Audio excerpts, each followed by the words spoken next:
আজকে চলে আসলাম আপনাদের জন্য এলাকা ভ্রমণের দ্বিতীয় পর্ব নিয়ে।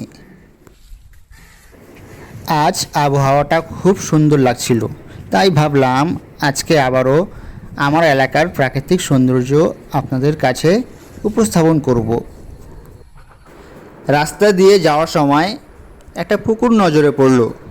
এখানে বিভিন্ন ধরনের মাছ চাষ করা হয়। পুকুর পাড়ের স্নিগ্ধ বাতাস খেয়ে একটু সামনে এগিয়ে আসার পর ঘাসের মধ্যে দেখলাম অনেকগুলো লিচু টমেটোর গাছ। গাছগুলোতে অনেক ফুল ধরে আছে। লিচু টমেটো খাওয়ার অনেক উপকারিতা রয়েছে। এর ফুলগুলোও দেখতে অনেক সুন্দর হয়। হঠাৎই চোখে পড়ল রাস্তার ধারে একটা গাছে একটা ছোট্ট ফড়িং বসেছিল। আমি একটুখানি ছুঁয়ে দিলাম, তাই উড়ে গিয়ে আরেকটা ডালে বসে পাখা ঝাপটাচ্ছে। আমরা আরেকটু সামনে এগোতেই দেখলাম একটা পুকুরের সামনে কাশফুল ফুটে আছে। শরৎকাল আসতে না আসতেই যেন কাশফুলের মেলা বসা শুরু করে দিয়েছে। এলাকা ভ্রমণের আরও আপডেট পেতে আমাদের ভিডিওগুলোতে লাইক, কমেন্ট, শেয়ার করে আমাদের পাশে থাকবেন।